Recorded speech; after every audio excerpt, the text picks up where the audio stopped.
Good afternoon, everyone. From this week, I will continue discussion about dynamics.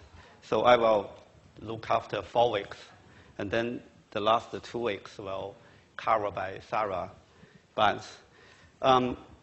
So firstly, you may realize this is not my blackboard. It's accounting. How can I just log off? Yes.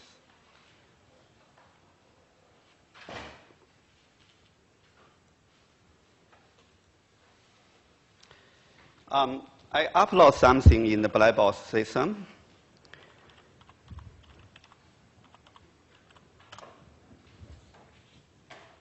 Yes, this is mine. So I'm not sure how many people already realize I just uploaded past examination papers for past several years. So if you have time, feel free to download, have a look how about the past exam questions looks like. Unfortunately, I can't provide the answers for these questions. So if you have any question or anything wants to discuss, feel free to drop in my office. So I also upload some slides. So there's some animation slides in the textbook. So it help you to understand this unit. Let's start introduction. Firstly, I very appreciate for all your feedback in the past survey. I think it's Pietro in the last class. He already feedback this survey. Overall, most of students are happy so far to this unit. So we have a fantastic teaching team, including lecturers and tutors. So at the same time, we will have another survey end of the semester. So we are very value your feedback. So tell us what is good points, what good point we want to keep for next year, and what is the what points we need to improve in the next year. This is my contact information. So actually, my office is in the P block. So it's the new building, the Science Engineering Center. So my office is in the level 7 P block. So we have a very big research group in the P block level 7. So we are also hosting a number of final year project students and also number of WIL and also vacation research students. So hopefully in the future, in your especially in your final year, we have other chance to work together. So this is my group photo. I think it took about 3 or 4 months ago in a barbecue party. We have a regular barbecue party in the period. So I highlight some people. So this is myself is here, hiding in the people. So this is Ted. So I think so most of you may already met Ted, right? He's a tutor for this EGB 211. So he's a fantastic tutor. He's also my PhD student, 3rd year PhD student. No, this should be, I made a mistake in this photo. So this one should be here. So this is Chris, right? Chris is the lab tutor, so he's working for the computer lab. We also have a lovely girl, Sarah Barnes. I think maybe somebody of you already know her.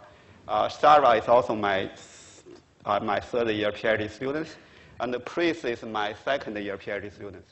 So Sarah will teach the last 2 weeks when I travel to overseas. So this 4K people for this unit. The Pietro is not in this photo because Pietro does not belong to my group, but Pietro's office is also very close to my office. So anyway, if you have any question related to this unit, you go to level 7 of P block. So all people related to this unit is in this level. So if I can't answer your question, I definitely can find somebody answer your question. Okay? So this is my group and also the people in this unit. So in the past 7 weeks, Pietro already discussed particle dynamics, right? Mostly focused on single particles. So there he discussed about kinematics and kinetics. The dynamics should consider both kinematics and kinetics altogether. So it still works? No, but this is a movie. But I use this example to give you actually dynamics is very fundamental knowledge in your future. For example, this is mechanical design. They design a machine. So in this design of a machine, there are a lot of components, and this motion of these components is directly related to dynamic fundamental knowledge. So this is a very quick pathway. What is the dynamic? What is the position of the dynamic? I'm not sure how many people once see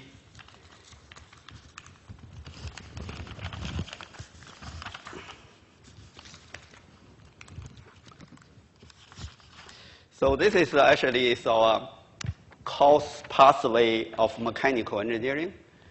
So this is core units here. So there is a very important leg in the middle.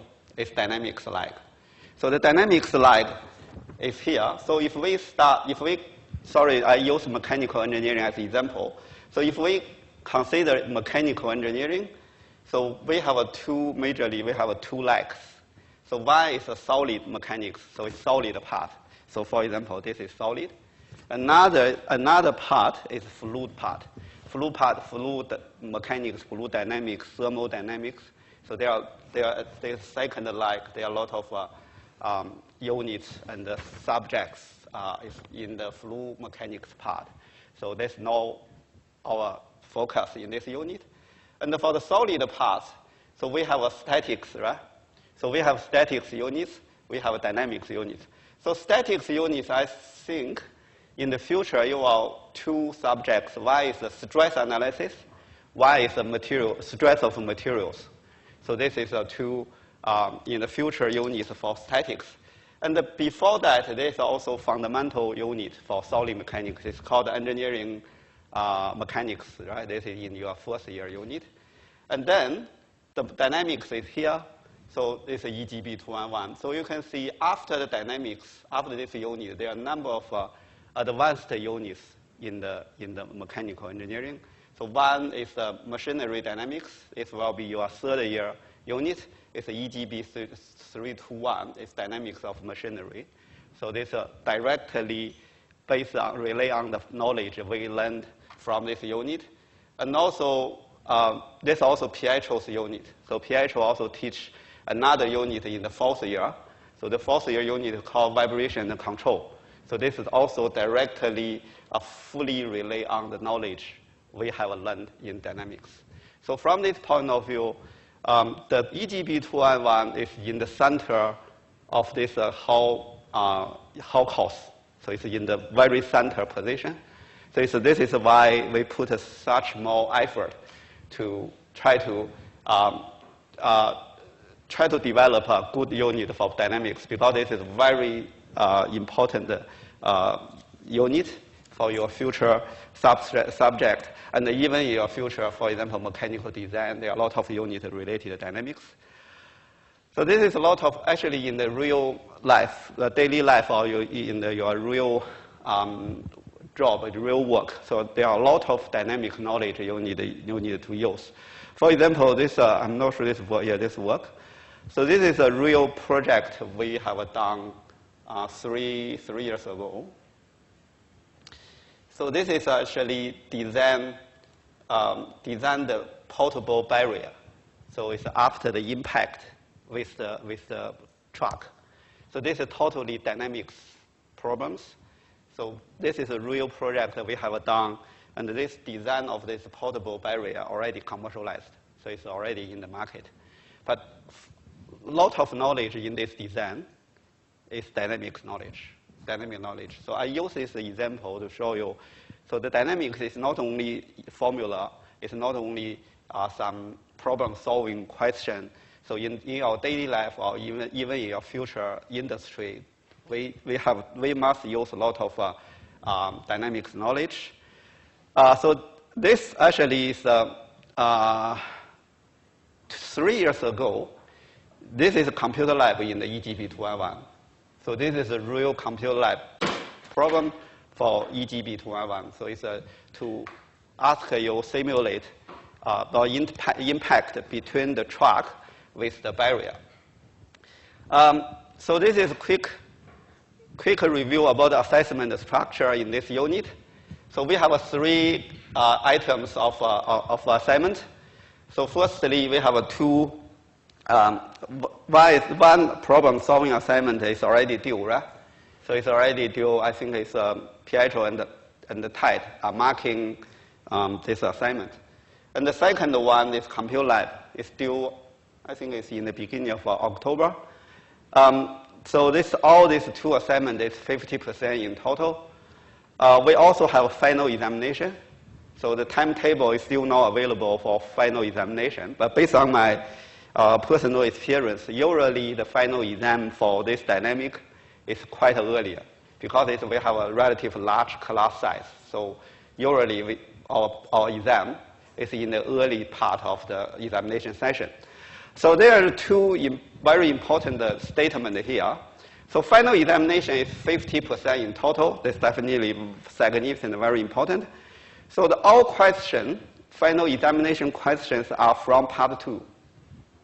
Happy, right? It's no question from part 1. So all final examination questions from part 2. It means from today until to end of this semester. It's non-question from part 1. But the knowledge, well, from both parts. It's from week 1 to week 13. No worry, later I also will upload equation form. So in your examination, I will provide 3 pages equation forms. So it's a major equations. I can't guarantee all equations, but it's a major equations I will provide in your exam. So you don't need to memorize most of the equations. But again, based on my experience, so it's even I clearly state here, it's still a lot of students are confused. Keep asking the question, what is a question come from? So I want to re-emphasize, examination questions are from part 2 only, but knowledge is from part 1 and part 2. Any question for this for the exam? So as I mentioned, it's in the Blackboard system, I already upload past examination papers. The format is similar, the final exams, but definitely the question will be changed every year. But the format is similar, so it's highly recommend you to download this past examination paper to have a look. Last remark, so we have a relatively large class, so I think it's more than half students turn up. That's really very good, especially in the second half of the semester. But I really hope it's be considerate to your classmate. Please don't talk to each other.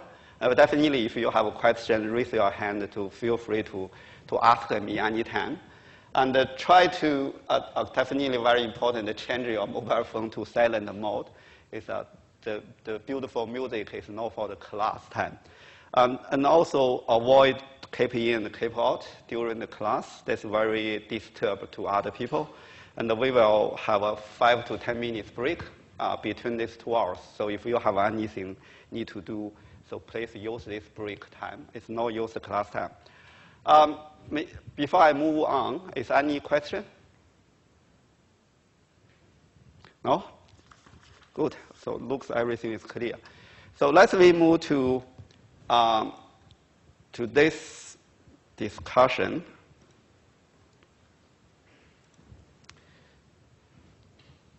Today we will start to discuss a system of particles. As I mentioned in the first 7 weeks, we have learned a lot of knowledge of a single particle. So from today, we will move to next level. So it's like a system of particles. So system of particles definitely is more than one particle, right? More than one particle. And also we move to body. So it's like this one. So this is definitely no particle. This is a rigid body. So from this week until to end of the semester, we will fully focus on system of particles and the rigid bodies. This is some the contents. So I already uploaded in Blackboard systems. And this is in the textbook, the relevant chapters of this textbook. So it go back to review, go through by yourself. So this is some tutorial questions, and this is for the system of particles. This is for the rigid body one. System of particles actually is also very popular in our daily life. So for example here, so if we consider everyone is a particle, so 1, 2, 3, 4, 5, 6. So definitely more than one particle, right? So this is a system of particle. So we can find a lot of examples of the system of particles, solid example, fluid example, and also there are a number of different characters in the system particle. So we need to consider boundary condition, we need to consider external and the internal force. So later we will discuss the details. So this is some example. So I copied this these 2 figures is from Sarah Barnes' research. So as I mentioned, Sarah is my 3rd-year PhD student. Her research topic is to investigate how about this red blood cell. So it's a red blood cell deform after deformation pass through this narrow cross-section. But if you see this one, so we can see definitely in our circulation system, the red blood cell is much more than 1, right? It's a very large number. So it's 10 billion red blood cells in our human body. So if we consider this circulation system, so there's definitely a system of particles. There's not only one particle. Only one particle is definitely not enough for this system. So this is a real project that we are doing. So from here you can see multiple particles are very important. And in the mechanism, we can also see a lot of mechanism. So this is one mechanism with 3 particles, 1, 2, 3. So this is with 4 particles. So how can we get solution? How can we analyze this dynamic property of multiple particles is our today's discussion. So let's consider 3 particles only.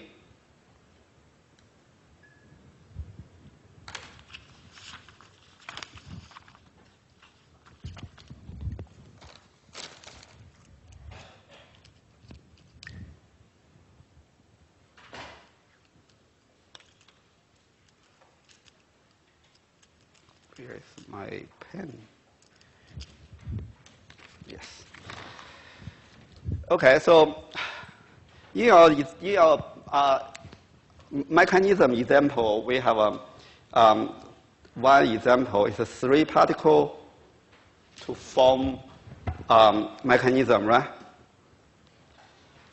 So this is a three particles in this system, and then we separate from this from middle of we separated the linkage between the particles, and then we have a 3 particle.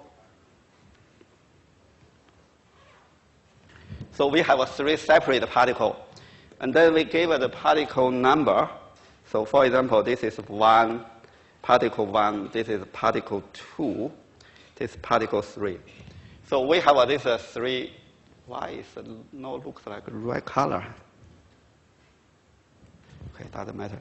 So this is a 3 particle for 3 number, and then because we cut from this the link between this middle, so we have a false for each other, right? We analyze the particle one by one. For particle 1, we have an external force. We give a name is external force for 1. We also have an external force for 2. Okay? And similar, we have an external force for 3. So this is the external force. Based on Newton's third law, if we cut from this middle, so they have internal forces for each other, right? They are internal forces each other. So there is an internal force. Internal force is a particle 2 gave particle 1. So it's this internal force to particle 1 because of particle 2. So internal force for particle 1 because of particle 2. Similar internal force is a part for particle 2 because particle 1, right? This particle 1 gave particle 2 internal force. So it's also, so this internal force, particle 3 gave particle 2, and the internal force, particle 2 gave particle 3. Internal force, particle 1 gave particle 3, and the internal force, particle 3 gave particle 1. Okay? So we do force analysis for particle by particle, one by one. So we do 1, 2, 3. Summarize, so we have a external,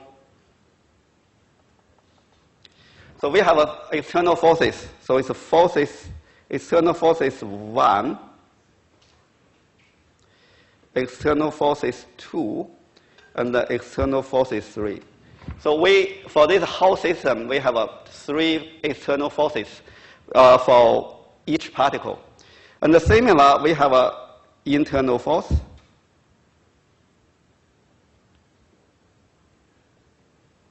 So how many internal forces? We have 6, right? 1, 2, 3, 4, 5, 6. 6 internal forces. So these 6 internal forces is x2 to 1, f3 to 1, f1 to 2, f3 to 2, and f1 to 3, and f2 to 3. So we have this 3 external force, 6 internal force. So 3 external force, 6 internal force. And then we use the Newton's third law. So Newton's third law is action force and the reaction force. They are opposite direction, magnitude exactly same, right? So from this point of view, we can get a relationship. Is f2 to 1 is equals to minus f1 to 2, right? So f2 to 1 equals minus f1 to 2. Similar, f3 to 1 is equals minus f1 to 3. Okay? And similar, and f3 to 2 equals minus f2 to 3. So these 6 internal forces, they are pair each other. They are pair each other, but direction is opposite. So it's a negative direction. And then we can use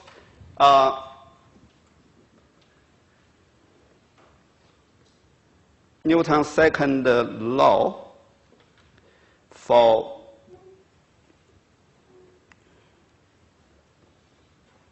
for each particle. Okay, we use Newton's second law for each particle. So for particle 1, we have an equation. So external force E to 1 plus internal force 2 to 1, internal force 3 to 1 equals what? Newton's second law. So equals to m1 a1, right? It's equals to mass times acceleration. So this is for particle 1. For particle 2, we also have an external force plus 1 to 2 plus 3 to 2 equals to m2a2, right? So m2a2. Third one, and fe to 3 plus f1 to 3 plus f2 to 3 equals m3a3. So this not so far there is nothing new, right? So this is exactly same knowledge we have used in the first part.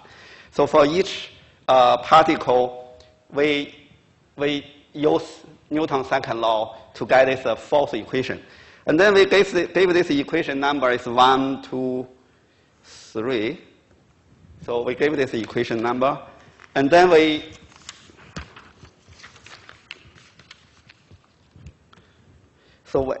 add these two equations together. So we add these three equations together. So to add these three equations together, I write external force first, and then internal force later. So we have a three external force, right? So it's a F1 plus Fe2 plus Fe3. So these are three external force.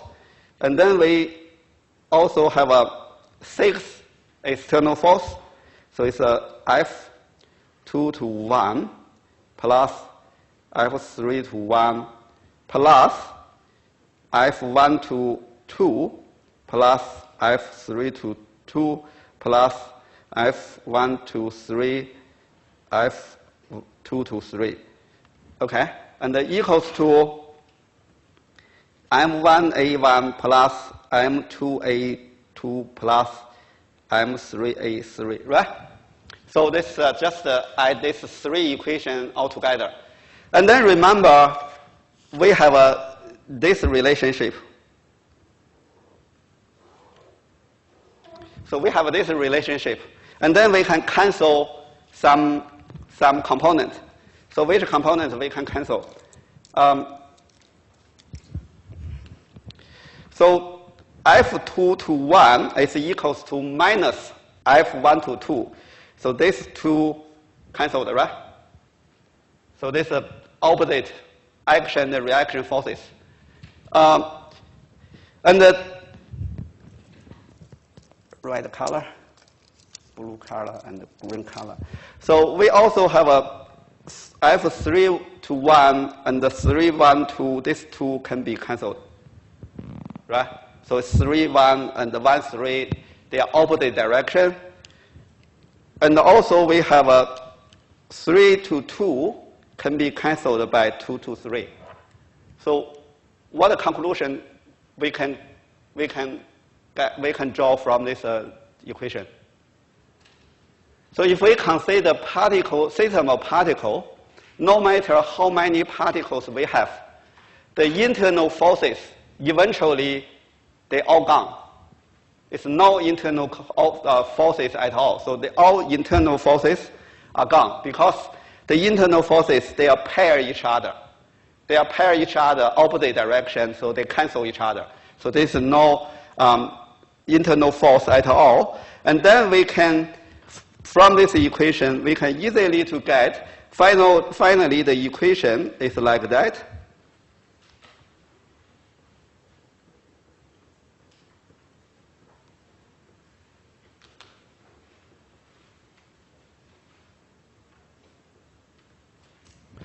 So finally, no matter looks a number of particles, but eventually we only have 3 components in the left-hand side equation, 3 components in the right-hand side equation. And this left-hand side equation, so actually this is external.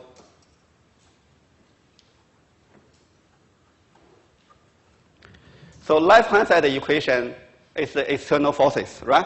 And the right-hand side equation actually is the inertia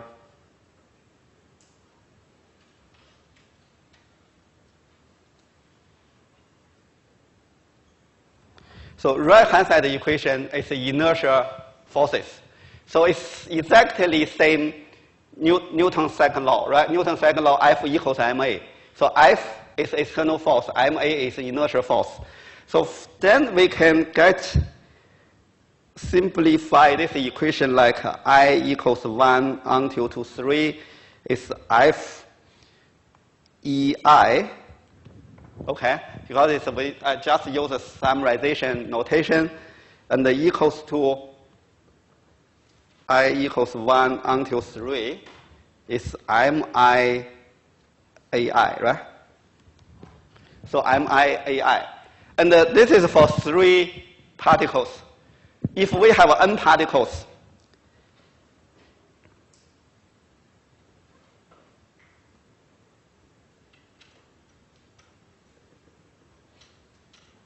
so this equation for 3 particles.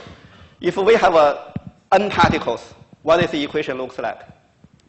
So easily we can get the equation should be like I equals 1 until to n, and the F EI equals to I equals 1 until to n is MI AI, right? So this is the very important equation for system of particles. So this is a very important equation for system particles. It's actually it's a summarization of the external forces in the left-hand side equation, and then summarization of MA in the right-hand side equation. So this is for the system particle, no matter how many particles we have. Okay, let's continue. So if consider we have a 3 particle. So the particle 1, 2, 3. So there is a special point. So we call center of gravity. Okay, so center of gravity. So any shape, there is a center of gravity. So let's we assume the center of gravity is here. CG is center of gravity, right? So what is definition of center of gravity? Our center of my center. What is definition of my center? So this definition is if we consider the M, its total M is equals to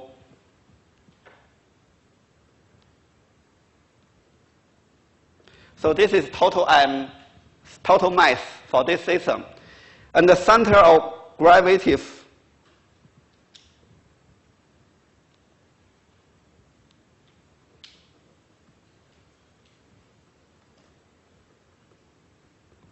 okay, so this is actually the definition, this basic definition of mass center.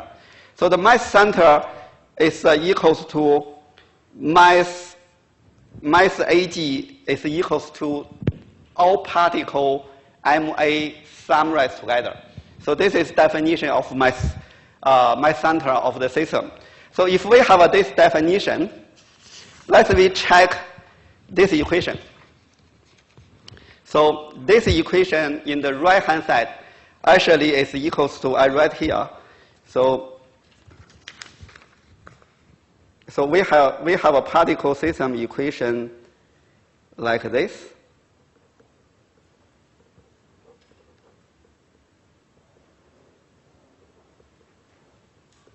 So how about this item?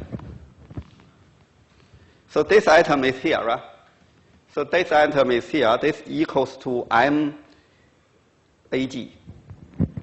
So this is equals to MAG. It's a total mass times acceleration for mass center. So from here, we can get this equation is equals to I equals N FEI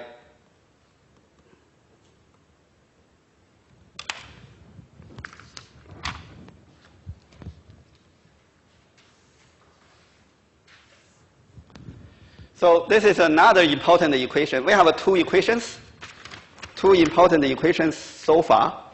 So first the equation is this equation. If we consider the equation for the separate particles, so this is the equation for separate particles, right? And this equation is we can actually consider this equation for mass center. So from this equation, we can conclude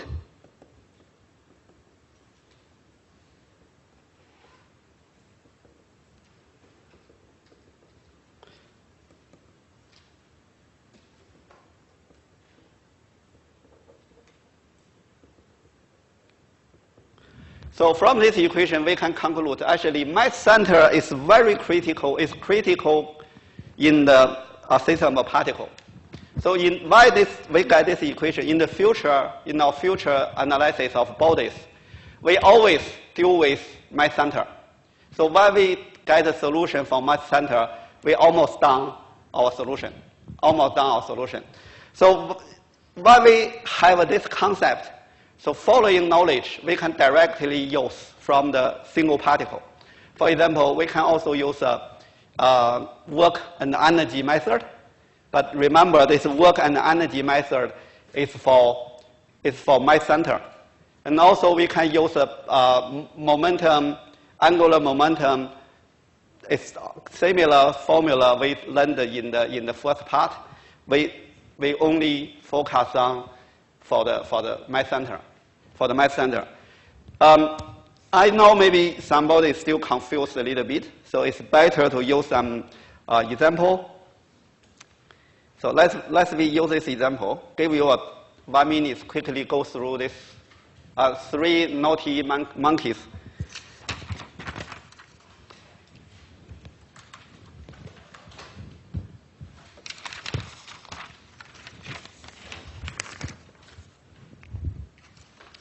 Please quickly go through by yourself. If in the future, if in the final exam, this is one of the examination question, can you get a solution in 20 minutes or half hour? Because we have 4 questions in your final exam. So 4 questions for 2 hours. So it means average half hour per question. So quickly go through this one.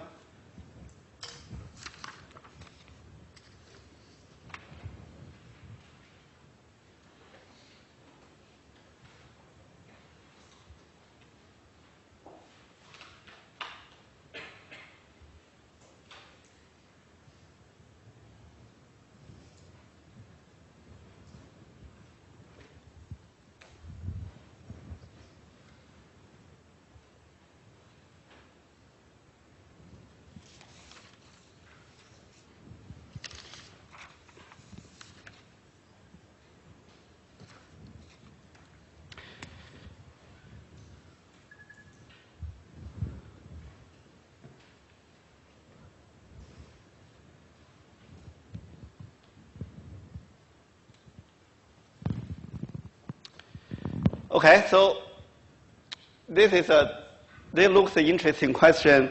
There are 3 naughty monkeys. So monkey A, B, C. So some monkey collapse up, and some monkey collapse down, and they collapse along the rope. So there are some assumption. Treat the rope and the monkeys as complex system. So it means we consider all these system, all these components together as one system. So 3 monkeys masses are given. So it's 10, 15, and 8 kilo respectively.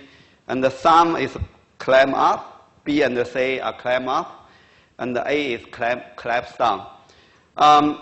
We already know A is collapse down with acceleration 2 meters per second square. And C is pulling himself up. So this is, C must be a male, right? So he's using himself, okay? C is pulls himself up. Acceleration is 1.5 meter second square.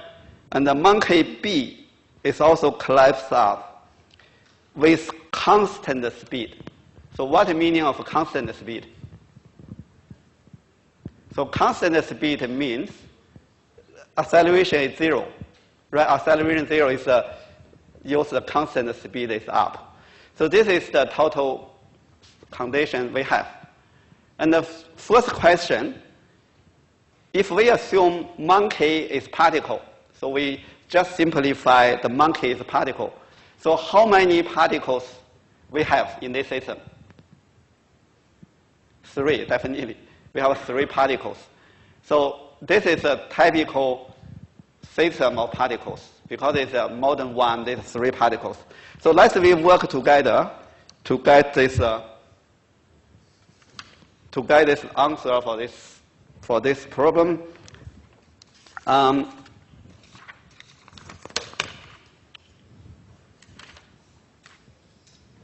So we have 3 monkey, and they are monkey A, monkey B, and the monkey C, right? So there are 3 monkeys. They are collapsing along this rope. And then we assume X positive direction is up. So remember, coordinate systems is always the first important thing we need to do. So if no coordinate system, your solution is almost meaningless. Because if we have no X positive direction, so where is the positive negative come from? So coordinate system, so I assume coordinate system X is up, okay? X positive is up.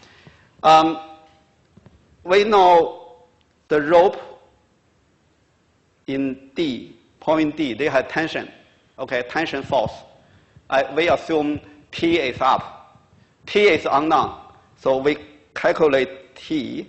T is not giving, and we assume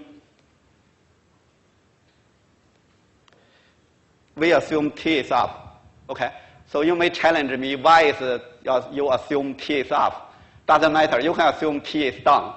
So final answer is exactly the same. Okay, so I assume up because it's X positive is up, so it's T is up, T is positive. That's easy to develop equation. And then we should consider particle by particle. So particle A, so what is external forces for particle A? External forces for particle A. Gravitive, right? Gravitive, so it's particle A, they have external forces is gravitive WA. Similar gravitive for WB and the gravitive for WC. Okay, so we have how many forces we already have? 4. T, WA, WB, WC. So this I mentioned this external forces. So we have a T, WA, WB, and the WC, right? Is there any other external force? External force. Is there no. There's none other external force. There is all this external force are this 4, right? So this is external force. And then when we have this external force, we can use this equation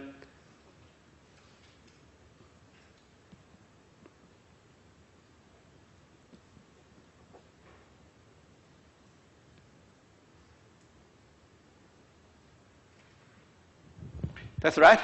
So this is an equation we just obtained it in the last part. So we use this equation. As I mentioned, it's left-hand side equation. So this is external.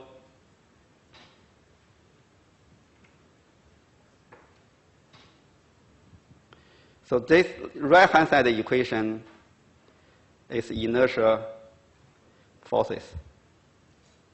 So I will keep reminding you for this, the concept for this too, because it's in the future our force analysis for bodies even more complicated. So must be very careful, must be very clear what forces in left-hand side equation, what forces in the right-hand side equation.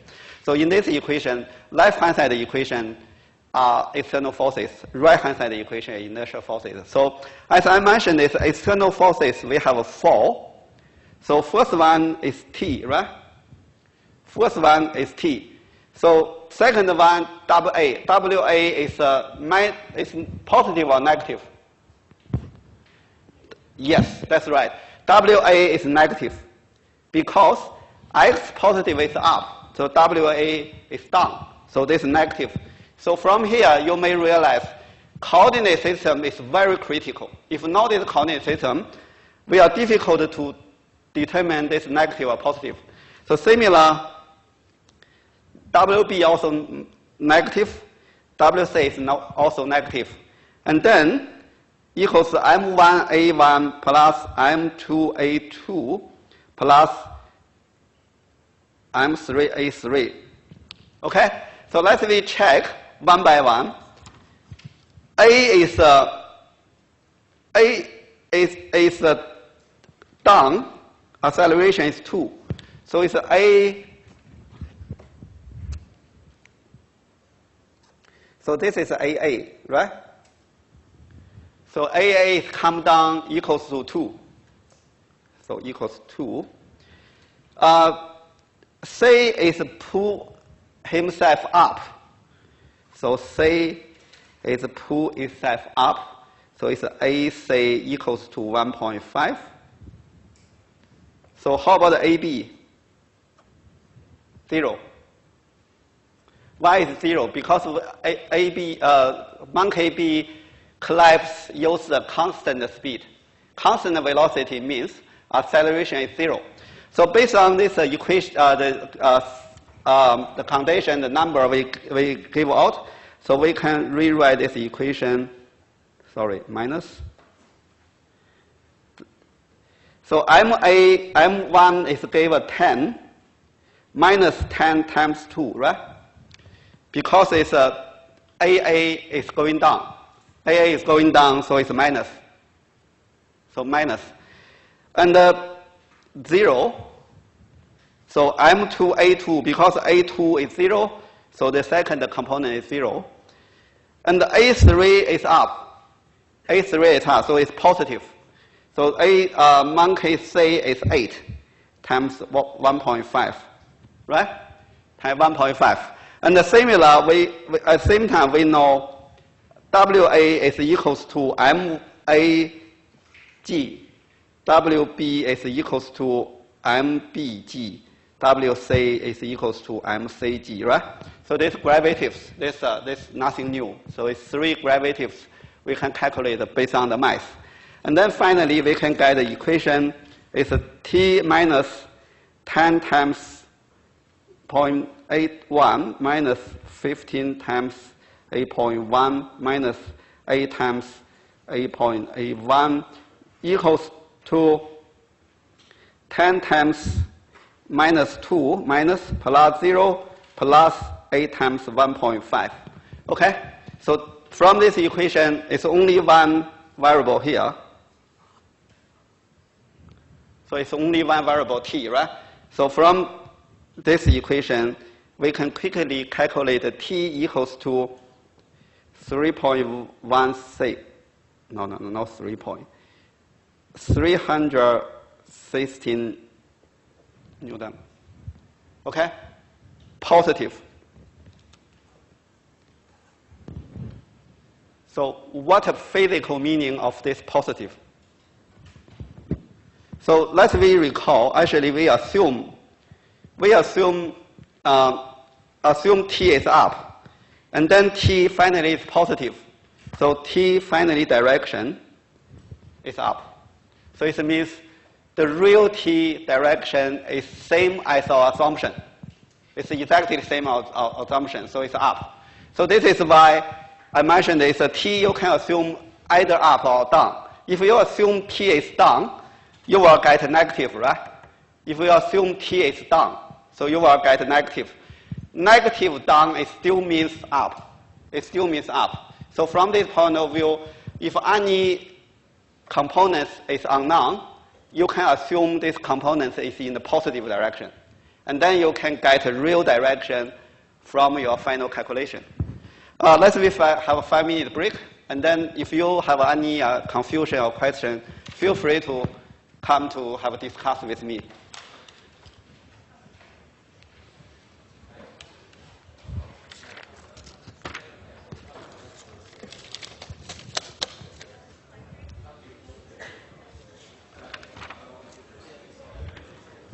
Yes? Sorry, may I pause?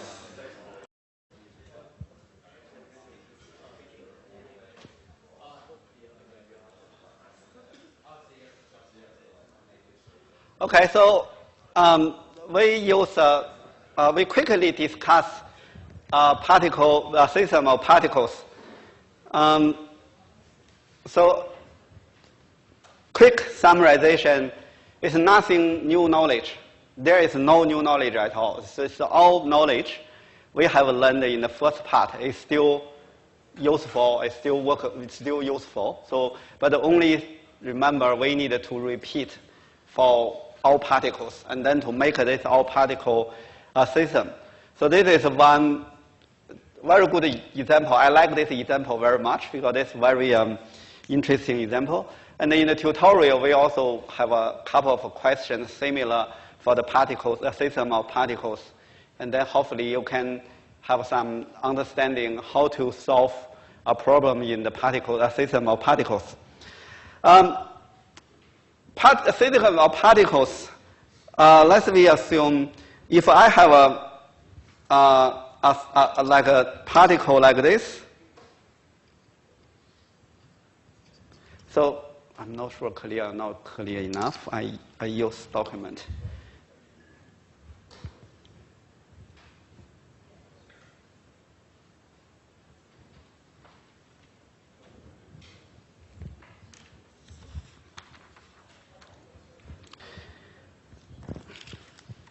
Okay, so if we have a particle,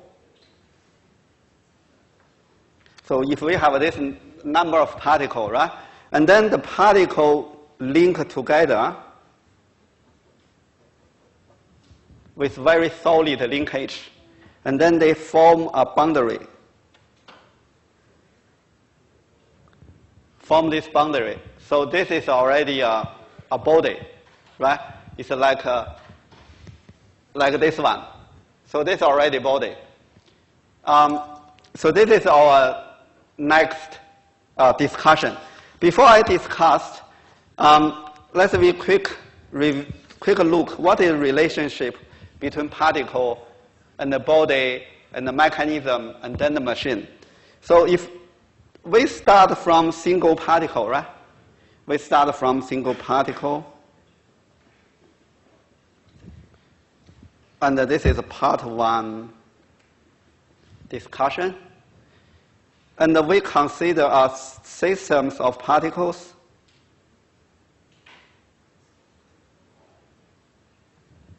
We consider the system of particles we call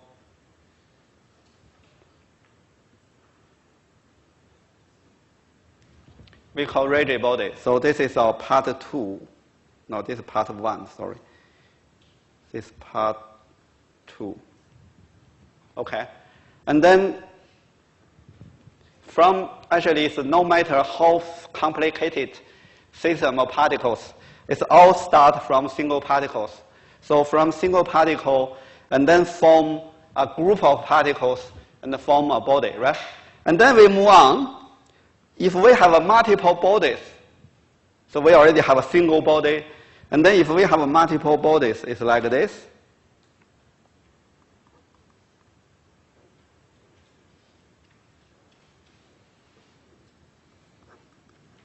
So there are multiple bodies, right?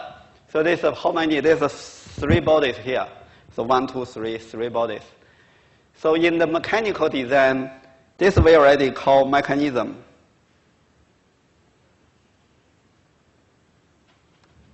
So we already call it mechanism. This means from single body to a system of bodies.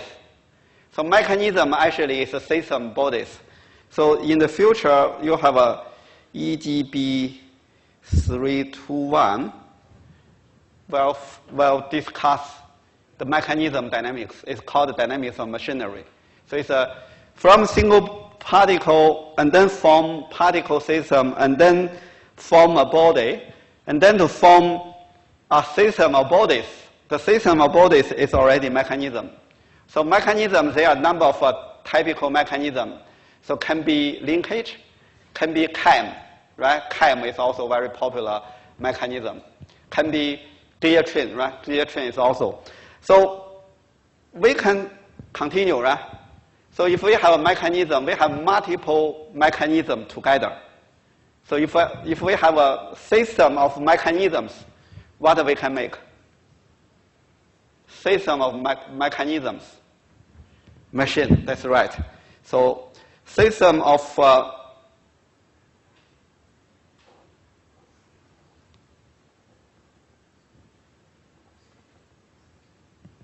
so if we have a system of mechanisms, so it can form a machine. No matter how complicated the machine is, truck or bicycle or even very tiny toys, so this all formed by different mechanisms. So this is the relationship how from particles, system particles, system bodies, and then system mechanism machine. So we also have, for example, EGH 420. So EGH 420 is for mechanical design. So mechanical design will look after how design a machine. So in your EGH, I remember it's your project is to design a real tiny machine, and then you use a 3D printer to print out, and then to check if this design, this machine works very well or not works very well. So from dynamics fundamental point of view, you can see this always start from single particle and then level by level. So from this one, so this is our EGB. So this is the EGB 211. Okay? So you may already realize, again, I emphasized in my first part. So EGB 211 is a very important fundamental unit for your future lot of knowledge. Okay, so this is our today's discussion. If we see the lot of machine, lot of design, so this is like a design of diesel engine, right? So this is diesel engine design. So this is a piston system. So you can see there are a lot of bodies. And for example, this linkage here, this cam. So cam is here. This is piston here. So this definitely no particle, no possible to simplify to be a particle, right? This is not possible to. And also here, this is another very popular mechanism. So can we simplify this one as particle? No. If we simplify a particle, how they can rotate each other? So there's no possible particle. So this is another design actually from previous students' project. Is to design a mechanism, a simple machine. So you can see this is a machine. There's a lot of different body, different components. So from looks a very complicated machine, but all these machine components is rigid bodies. It's rigid bodies. So it's bodies, and all bodies. So this is our today's topic. So we move from system of particles to a body. So quickly review what is a particle's definition. So particle is a body whose physical dimension are so small compared with the path. So this is the particle definition. So because it's the local dimension is very small compared with the travel path, so this dimension can be ignored. So it's no dimension. Particle is no dimension. So there are a lot of examples. If you drive your car from Brisbane to Sydney, that's about 1,000 kilometers the driving distance. So if your focus on your total path, the red color, right? So this your car is a 5 meter or even 6 meter length, but compared with your driving path, your car is very small. So for this case, your car can be simplified as particle, right? So you can simply simplify your car as particle, drive from Brisbane to Sydney, right? And as well as you in the car, you also be a dimensionless particle as well. But if we are interested if we are focused on about the car property, for example, the suspension, how about the suspension deformation of the car? So this is not a particle. So this is a rigid body. So this is a very quick definition of rigid body. So the rigid body is a system of particles. I already mentioned this. No matter what the body looks like. So the rigid body is a system of particles, and the distance between the particles remain unchanged. Very important here. So the particle, that definitely rigid body is a system of particles, but it's not a system of all system particles is rigid body. For example, if we have a body, so it's like this. So this is not rigid body, because if we see two particles on this body, so distance changed, right? So these two distance changed. So this is not rigid body. We have a stress analysis unit will look after this deformation. So no in our unit. So in our unit, we do not consider the distance change. So it means the distance between the particles is unchanged. Remember, unchanged. Unchanged means this body's shape does not change. Does not change. So the shape is always the shape, always similar. It's unchanged. This is some summarization. Actually, the rigid body is only an ideal case. So all bodies is deformable, no matter how strong the material. But some body deformation is very small, can be ignore the deformation. So this, for example, if I pull this ruler in this way, so this still deformation, but this deformation is very small, right? So we can definitely ignore this deformation. So this is an ideal case, but very useful. So there are a lot of examples for the rigid body. So for example, if we consider the airplane deformation of the wing of the airplane, this no particle, this rigid body. And also, if we consider the airplane fly from Australia to United States, the path is very long. The airplane itself can be simplified as particle.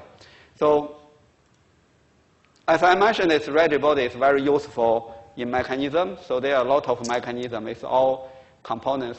It's a rigid body. And also, this is a lot of example. I don't want to repeat.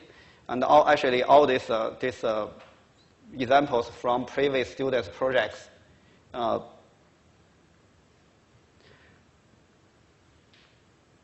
So the rigid body, we also need to consider the motion, the velocity, acceleration, and we also need to consider its force, moment, and the force. Because it's the rigid body, we need to consider the rigid body dimension. So this rigid body motion, they have 3 different motions. Do I have this one? Yes.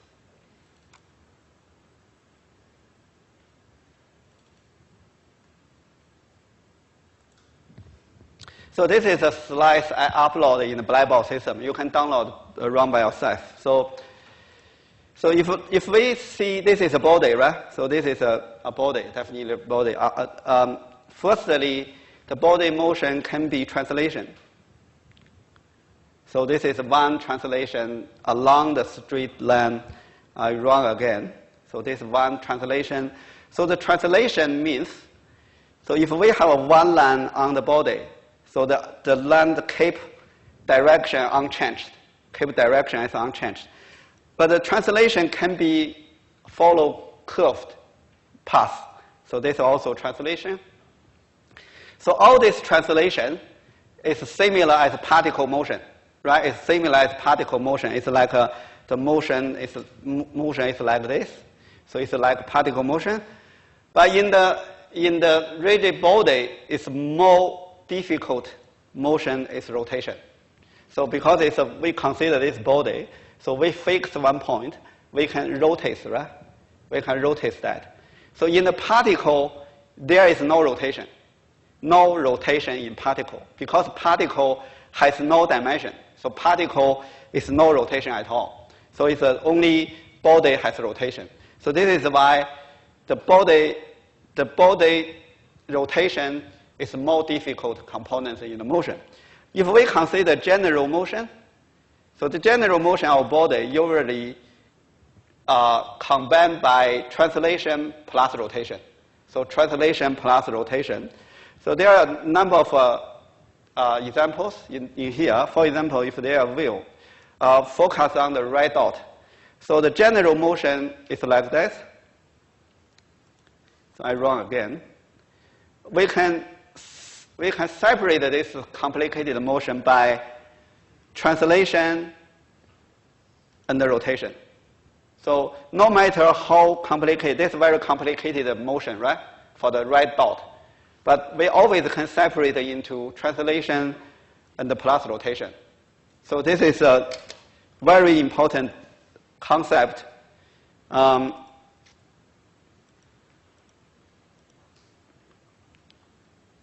there are three motion types. So first one is translation. Translation, if you see the smiling face, so they keep parallel. So this is parallel of each other. It's no rotation. So this is pure rotation, the second motion. And the complex motion or general motion is equals to translation plus rotation. So this is the combination of general motion as translation plus rotation.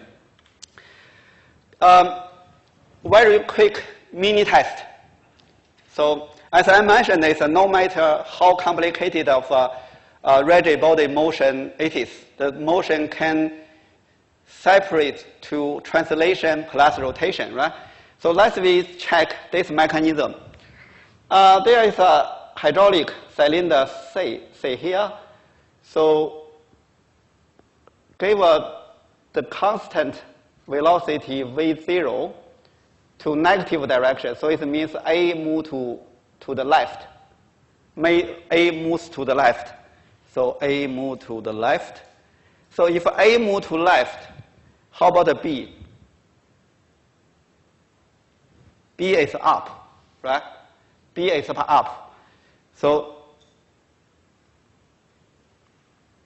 this is a motion.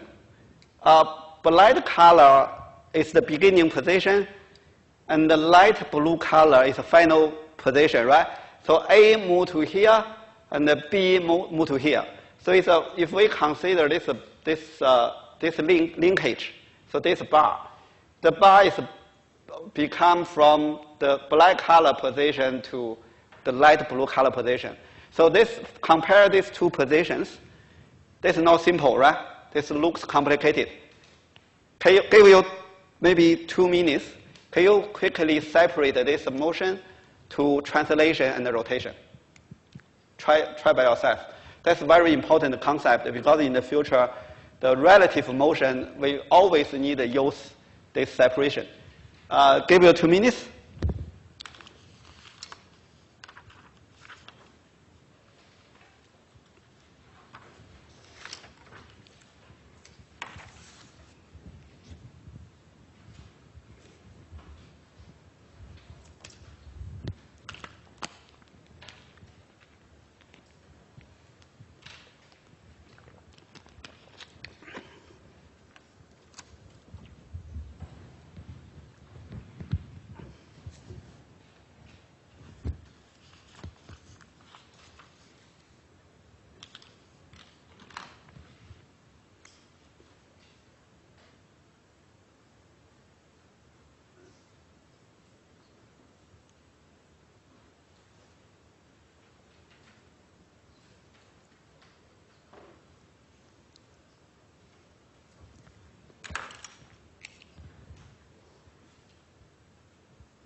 Okay, so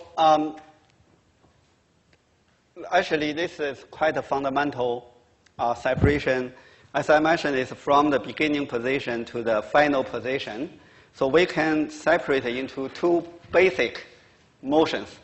The first motion is we translate from beginning position to the middle position, only translation. And then we rotate from the middle position to the final position. So you can see this blue color position exactly same as the final position, but we are not directly moved to here. We separate it into two basic steps. So firstly, translation, and then to rotate. If we use animation here,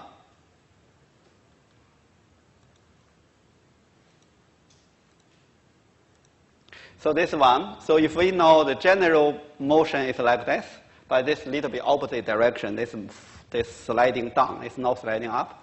So this is the general motion. And then we can translate it to right and then rotate to the final position. Again, so translate to right and then rotate to the final position. And similar, you may mention is can I this translate to right? You can translate it to down and then rotate back. So exactly same position, but remember they always separate to general solution, general motion separated to translation plus rotation. Translation plus rotation. That's a very important concept because it's in the future, in the relative motion of the complex system, we need to use this concept.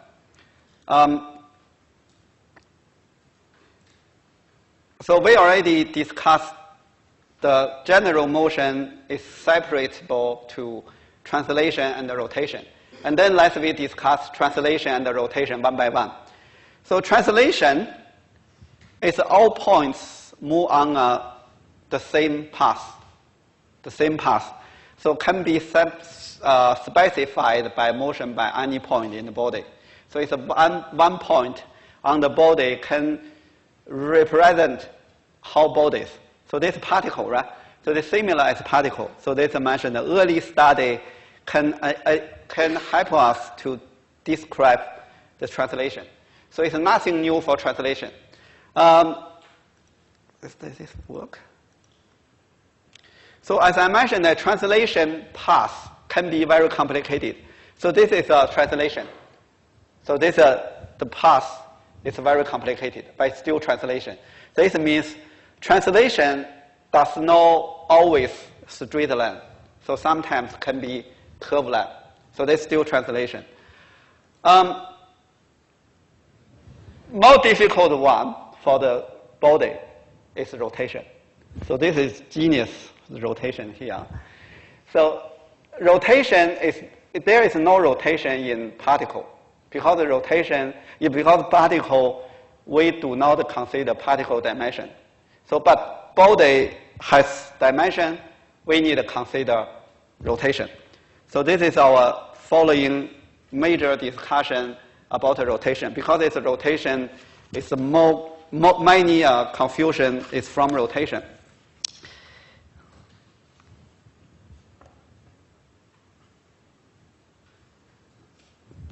If we have a body, doesn't matter which shape. So if this body rotates related to the center, so rotates in this direction. If we assume there are two lines, so this is line 1, so this is line 2. So we have two lines on the body.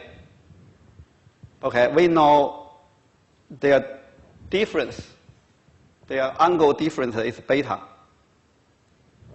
So angle difference is beta. If we have a coordinate system,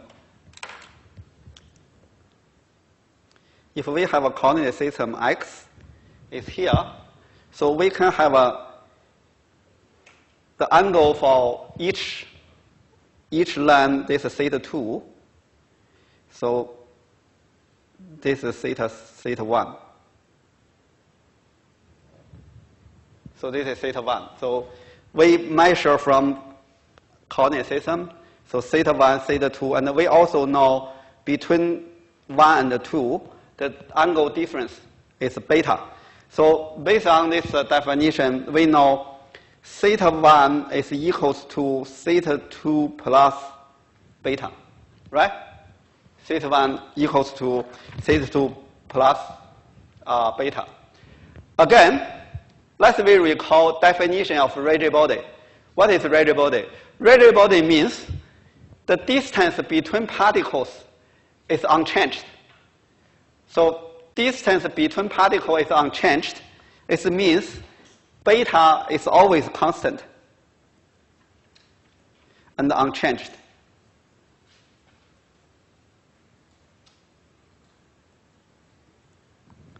So beta, once we define these two lengths, the beta is always constant, it's unchanged. If beta is unchanged, so we can find a relationship about omega. So we know omega 1 is equals to d theta 1 dt, right? So omega 1 is equals to d theta 1 dt. It means omega 1 is the angular velocity of 1. And the omega 2 is also equals to d theta 2 dt. That's right? And the theta 2 is equal, theta 1 is equals to theta 2 plus beta, right? So theta 1 equals to theta 2 plus beta. Beta is constant. Beta constant, so this equals to d theta 2 plus dt plus 0, right? d beta dt equals 0. So this is equals to omega 2. So finally, we can get conclusion omega 1 is always equals to omega 2. So what the conclusion it is? What the physical meaning? Omega 1 always equals to omega 2. What is physical meaning for this relation? This means omega is exactly the same everywhere on the body. So it's omega is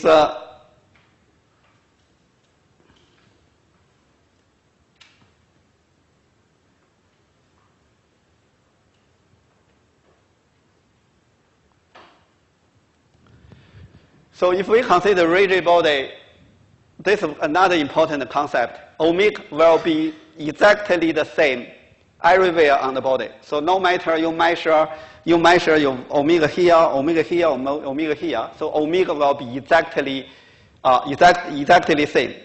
So this is the omega. We got omega is the keep unchanged. So let me assume. Let me check how about the rotation. So if we know this body is rotates along this center. So if there is a point here, so if point A is here, if we already know this acceleration, angular acceleration is omega. Angular acceleration omega. We know omega is d theta dt, right? Omega d theta dt is equals to omega dot. So this is quite a common knowledge. And we also know angular acceleration alpha is equals to d omega dt, right? And equals to, this should be theta dot, sorry. This should be omega dot and the theta double dot, right? So alpha is angular acceleration. And then if we have this point A here, so this is VA.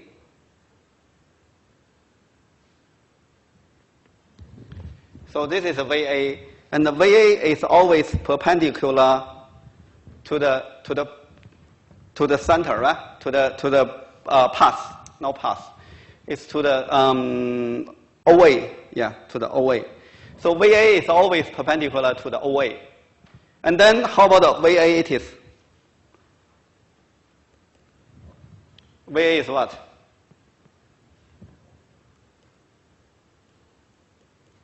Right? So VA is equals omega RA. So this here is RA. So this is the velocity of point A. And how about the acceleration?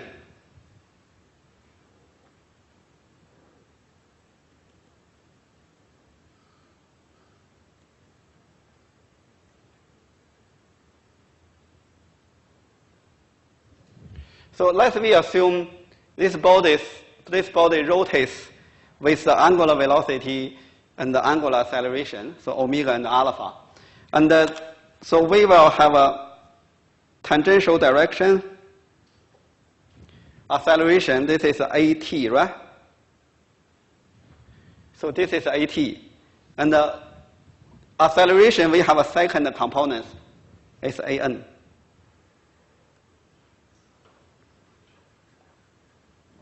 Right? So there acceleration for point A, there are two components. One is a tangential component, one is a normal component. Tangential component is always perpendicular to the OA, so OA again. And the normal components acceleration is always along OA and the point to rotation center. And then we also have AT is equals to alpha RA, right? So this is common sense. AT tangential direction. AN is what? AN is what? AN actually is omega times V. So this is AN. This is the definition of AN. AN is equals to omega times velocity.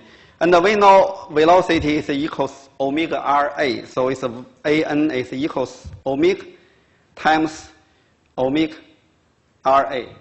Okay? So this is equals to omega square RA.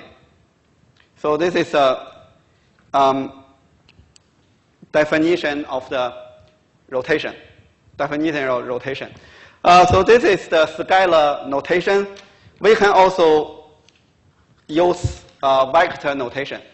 In the future, vector notation will be more important than scalar notation. So let's we work for the vector notation. So if we have a body, this already becomes, if we use vector notation, we consider this body should be from three-dimensional. So if we know this is x direction, so this is y direction. So x and y, where is z direction? Z direction is up or down? Yes, use your right hand rule. So it rotates from x to y. So it's z direction is up. Okay? Z direction is up. And then because we use a vector, so for in the x direction vector is I. Y direction vector is J, right? So what z direction vector it is? Yes, good. Thank you. So zeta is K. Okay, so we have these three, these are coordinates in the three directions, I, J, K. Okay? And if we assume this point A here, and the point A rotates along this line,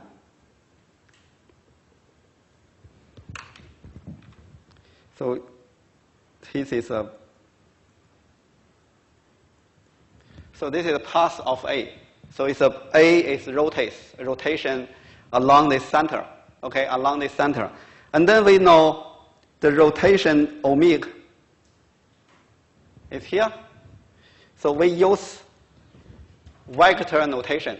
So if we use vector notation, omega vector equals what?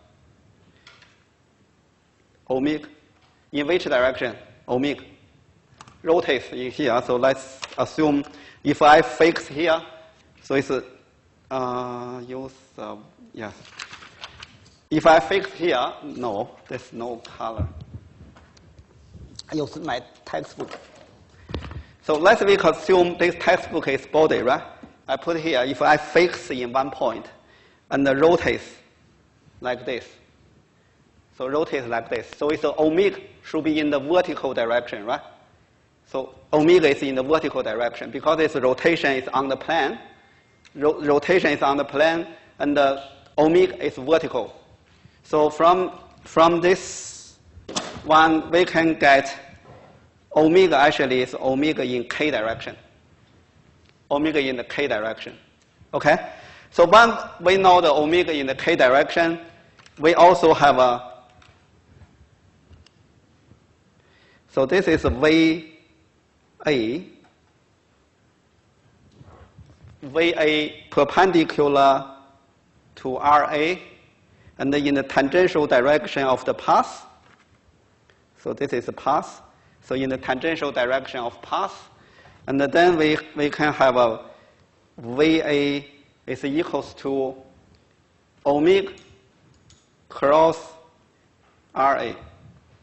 Okay? Omega cross RA. Where is RA? So here is RA.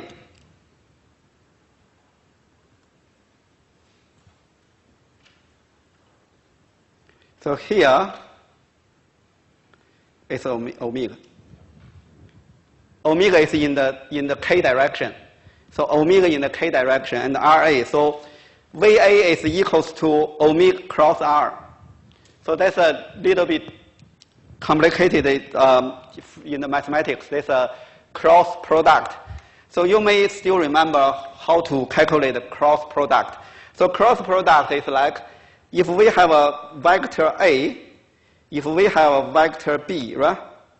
If we have these two vectors, so B cross A is to this direction. So this is a P. P is equals to B cross A. So use right hand rule. So if you're confused, feel free to come discuss with me. So anyway, from here we have a vector notation for velocity, angular velocity and the velocity A. So VA equals to omega cross product RA. Remember this cross. And this is a vector, all vectors. And similar, we can have a acceleration components.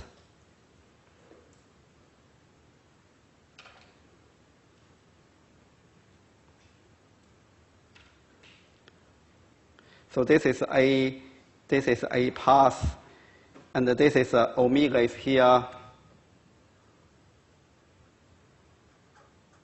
And we also have a alpha.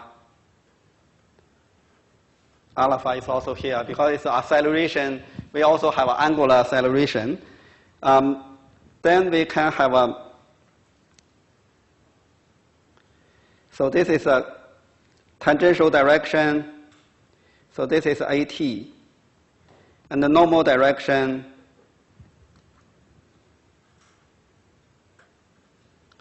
So this is AN.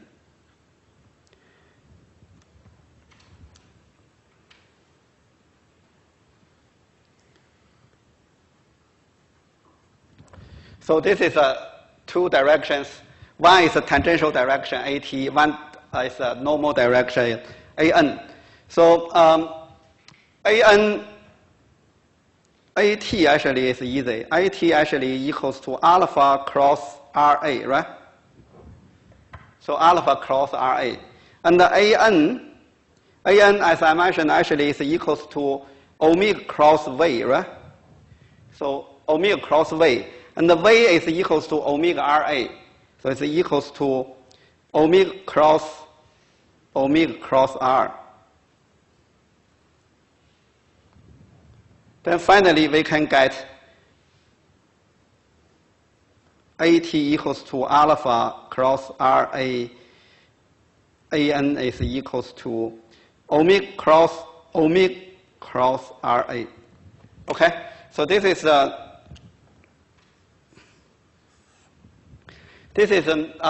vector notation for acceleration.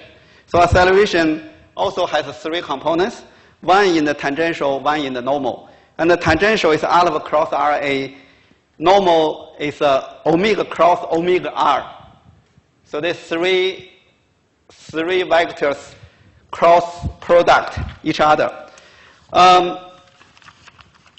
Before I finish my discussion today, I know it's many people confused by rotation.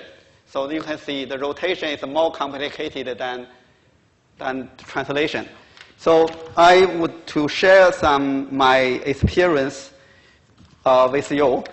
I believe that's quite useful way to help you memorize. Okay, so as I mentioned, it's if we consider body, rotation is a more challenge components. So can we have some simple way help us to understand the rotation? The answer is yes. So following I will use analog for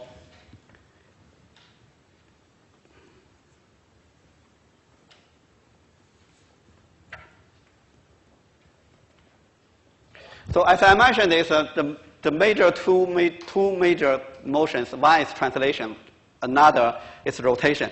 Rotation is more difficult. So translation is it's straightforward, more straightforward. It's easier to understand. So translation, we start from position, right? Okay. In translation, position is what? It's S, right? We use S in the translation of position. But in rotation, relevant to the position in rotation is what?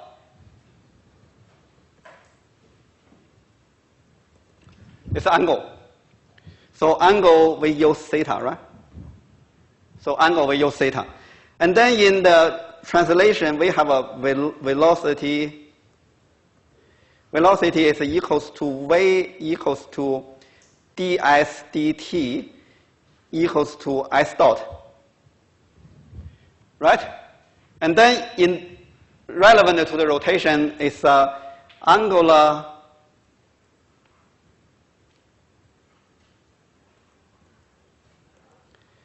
omega equals to d theta dt equals theta dot.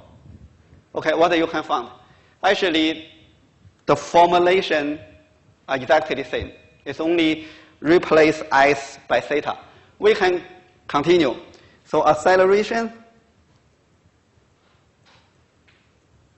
in translation is A, right? A actually is equals S double dot. That's right. And in rotation,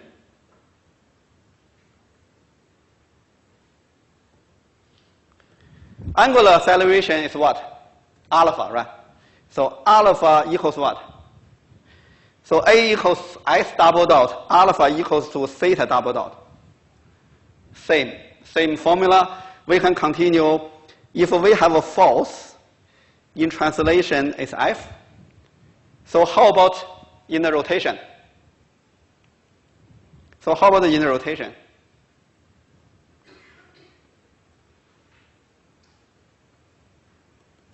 So moment, right? So force related to rotation is a moment. We use m. Okay. So in the translation, we have a mass. Mass, we use m. Unit is kg, right? How about in the rotation part? Yes, that's right.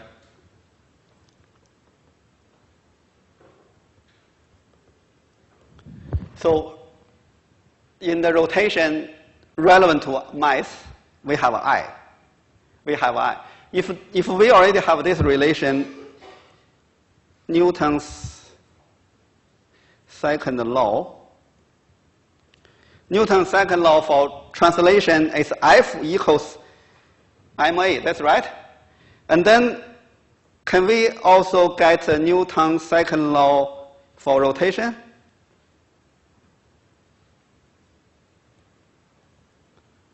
even you don't know what is Newton's second law for rotation, just use this analog. So F related to M, right? M related to I. So A related to what? A related to alpha. So we can get M equals I alpha. So this is exactly Newton's second law. Even you don't know what is Newton's second law for rotation. If you know normal Newton's second law, if you know the relationship with each other, you can get the equation very quickly. So let's move on. Kinetic energy. So who can tell me what is kinetic energy in the translation? Huh? T equals to half. That's right. So that's kinetic energy in the translation. How about the kinetic energy in rotation?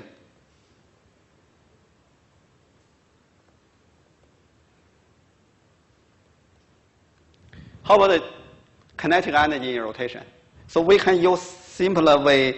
TR is equal to half is constant, is still half. M is related to I. V is related to what? Omega. Right? So we can directly to get kinetic energy for rotation. And then we can have a spring potential energy.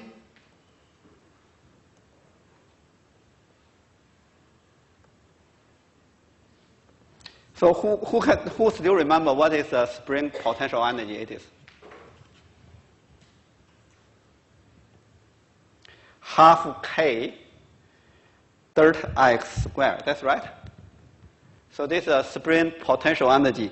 How about the spring potential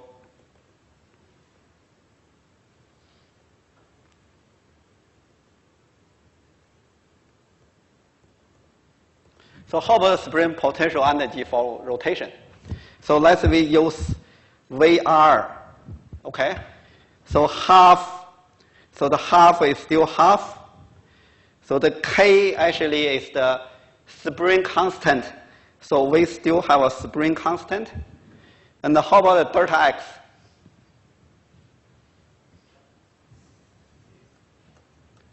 Right? So delta X is theta. So this is a delta theta square.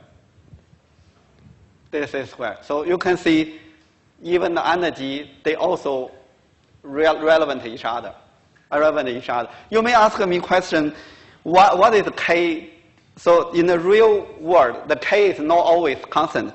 So for the translation, the spring is like this, right? So the spring is like this. So we have a K constant. And also, we also can have a rotation spring. So rotation spring